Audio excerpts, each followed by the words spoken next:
C'est Martin qui dit, je vois mal comment une alt peut faire x40 en 6 mois, par exemple. Ça me paraît invraisemblable. Déjà, tu le vois aujourd'hui. Hein. Tu as des mêmes coins qui font bien plus que ça. Pour donner un ordre d'exemple. Bon, déjà, tu as Anthony qui te dit, va voir le bull run de 2021. Rien que Matic, par exemple, x100. Il y a eu... il y a eu également aussi Axie Infinity en quelques mois, performance de fou. Et Shiba, par exemple, quand ça s'est lancé, on a eu un petit pump. Après, on a eu 99% de correction à la baisse. Et après, en 48 heures, ça a fait du x700. Je parle pas du 700%, hein, d'accord? Je parle d'un x700. C'est-à-dire que si vous prenez vraiment les bougies sur les DEX et tout, c'est un truc de fou. Après, il y a une correction de 98% pour après, en quelques mois, faire un 3600, un multiplicateur de 3630. C'est-à-dire que c'est pas un 3600%, c'est un fois 3630. Voilà. Donc c'est une volatilité qui est extrême. Là, c'est le cas de Shiba qui a fait en fait entre le plus bas et le plus haut un fois 1 million. C'est-à-dire que 1 dollar s'est transformé en 1 million. C'est ça que ça voulait dire. Il y avait un mec qui avait, il y avait un wallet qui avait acheté pour 6000 balles de Shiba qui s'était transformé en multimilliardaire au top du cycle. Il y avait même Vitalik avec qui ils avaient fait un airdrop de Shiba. Je sais plus combien de pourcentage de la supply c'était énorme. Et il en avait profité crois, pour. Ouais, je sais plus. Mais il l'a pas cash out, il l'a donné en fait à des assos. Et je pense qu'il a bien fait de faire ça parce que ça aurait été un peu mal vu, je pense, par la commu pour un fondateur comme lui de cash out en fait un même coin ou un truc comme ça.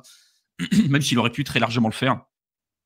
Mais c'est très largement possible en fait. On se rend pas compte et c'est ça le truc, c'est que tout est lié au coin que vous avez, à la demande qu'il va y avoir, la liquidité qu'il va y avoir et l'offre disponible. C'est juste ça. Hein. Si à un moment donné, il y a une demande qui est 100 fois supérieure à l'offre disponible, vous allez avoir des multiples qui sont dingues. Et en plus, vous avez un effet réflexif, c'est-à-dire que plus ça augmente, plus les gens ils ont envie d'acheter, donc plus ça augmente, plus les gens ils ont encore envie d'acheter. Quoi. Et ça s'accentue énormément avec le temps.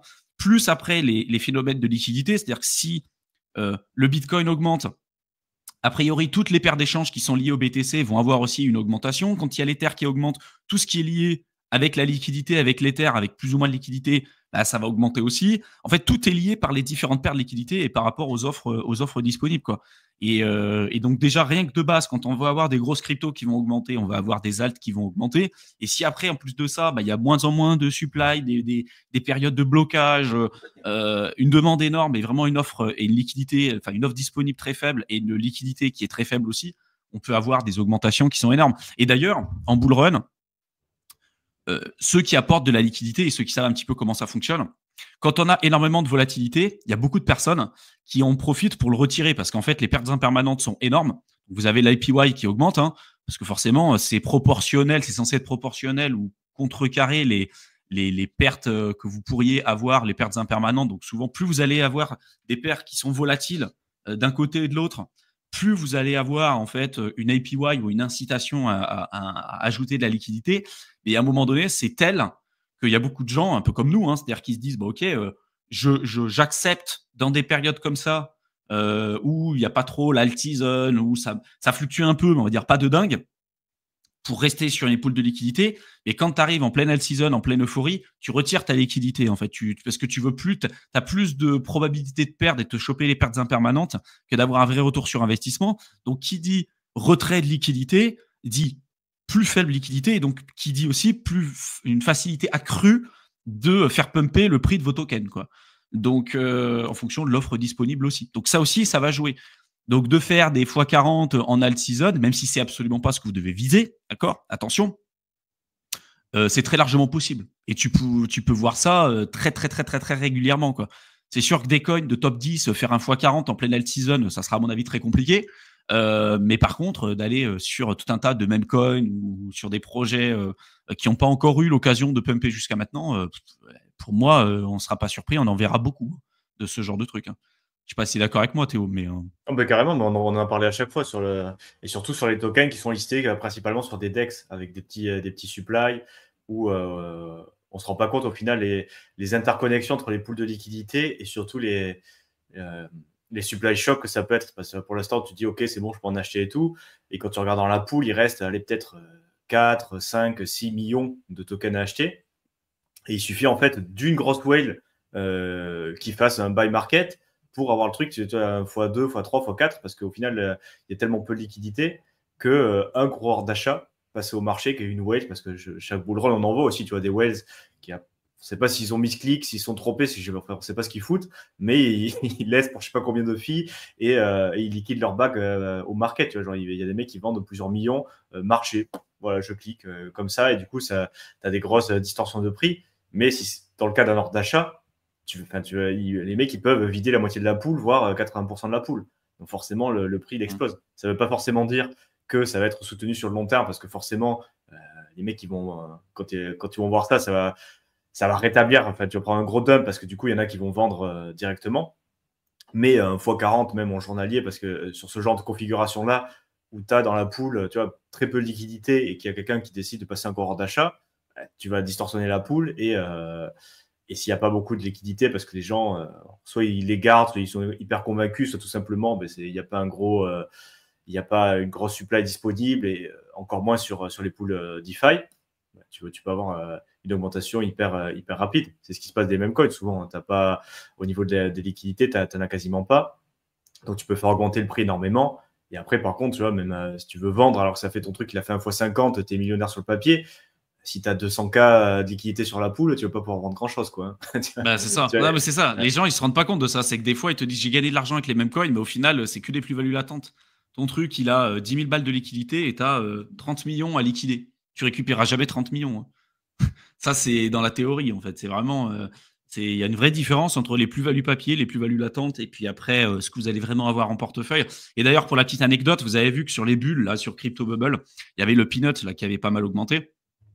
Ça a été par rapport à un écureuil qui s'est fait tuer par les démocrates, qui était un peu je sais pas, la mascotte sur Internet et sur YouTube, quoi, en gros. Et donc, il y en a forcément qui en ont profité avec tous les mêmes coins de lancer par rapport à ce qui se passe en ce moment.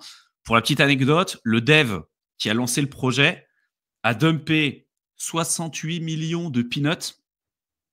Au tout début, il a récupéré 700 balles en sol. Aujourd'hui, ça vaut 108 millions de dollars.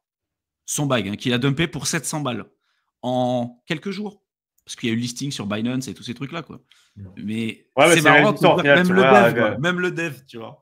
Ouais, Doge, c'est la même. C'était quoi aussi Pépé aussi, le Dog with c'est la même. Pépé, au final, on se rend compte les mêmes codes qui surperforment le plus, c'est où il y a full circulating supply, c'est-à-dire que les devs vont dumper soit trop tôt, soit d'une manière ou d'une autre. Les mecs, ils se sont dit c'est de la merde, on va règle le projet day one, comme ça, on fera un petit billet et on passe au suivant.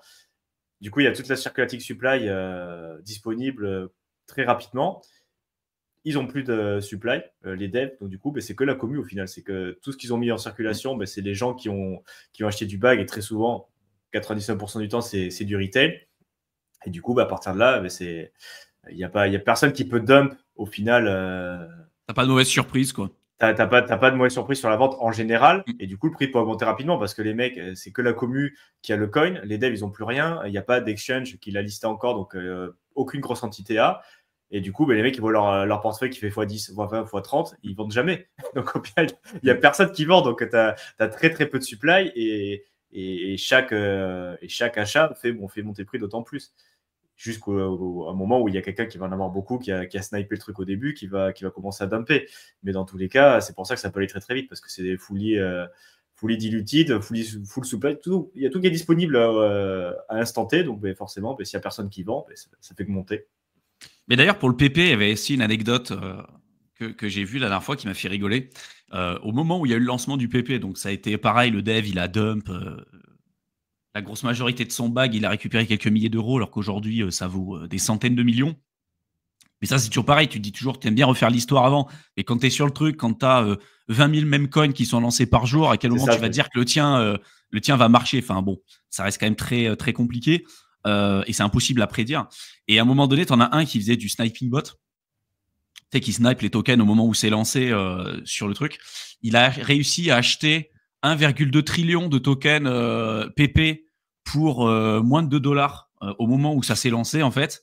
Le dev a vu ça et a blacklisté son adresse. C'est-à-dire qu'il a en gros réussi avant de lancer le truc, blacklister l'adresse. Et du coup, le mec, il se retrouve avec 1,2 trillion qui vaut aujourd'hui plus de 70 millions, 70, 75 millions de dollars en PP. Il peut pas vendre parce que l'adresse, elle est blacklistée, tu vois. Et du coup, ça, des trucs comme ça, mais t'en as plein. Ou des mecs qui ont acheté le bon même coin, genre le Dog with Hat, qui l'ont vendu sur un x2, x3. Et les mecs pensaient que c'était des génies, mais le truc, il a fait un x 400 000, un x 40 000 entre le plus bas et le plus haut, tu vois, avant les listings et tout. Mais ça, des histoires, t'en as plein. Et c'est l'histoire qu'on aime bien raconter aux gens parce que beaucoup pensent qu'ils peuvent devenir ultra riches et tout avec les mêmes coins. Et oui, tu peux gagner de l'argent. Mais la majorité, c'est que même ceux qui sont dans le truc, en général, arrivent pas à vendre ou sont blacklistés ou ils vendent avant. En fait, ils gagnent avec un profit. Mais par rapport à la globalité des performances, ça reste quand même très faible. Et en plus, la grosse majorité des cas, quoi, c'est des gros rug pulls, hein. C'est des grosses arnaques. Hein. Ça se lance à 15h, à 16h, 17h, ça a fait un fois 1000. Et puis après, à 19h, suffit que vous êtes parti pisser, le truc, c'est bon, il a déjà rugué en fait. Hein, vous êtes mort. Mais c'est ça le problème, c'est que ces histoires-là, des mecs qui font un x 40 000, qui arrivent à vendre, c'est 0,00001% des histoires. Et 99% des histoires que vous n'entendez pas, c'est les mecs qui ont fait la même chose, qui ont acheté, ils disaient ah, c'est le prochain machin, je mets 100, 200, 300 balles de sol et qui se font rug instantanément et qui passent au suivant et qui se font rug instantanément. Et si vous regardez des fois Confession ou je sais plus l'équivalent en France aussi, le mec il dit putain j'ai fait des prêts 60K sur ma baraque, j'ai essayé de me refaire par rapport à des cycles, je suis dans le trou, putain c'est la mort. Et je pense que la plupart des gens c'est ça. Alors pas forcément extrême à prendre des prêts sur la maison et tout, hypothéquer la baraque pour investir sur des shitcoins. Mais dans tous les cas, la grosse majorité des gens qui avaient été sur des mèmes, vous doutez bien que tout le monde essaie de trouver le prochain peanut, le prochain PP, le prochain truc. Donc au final, tu snipes tout et n'importe quoi parce que tu n'as aucune manière de savoir ce qui va pumper.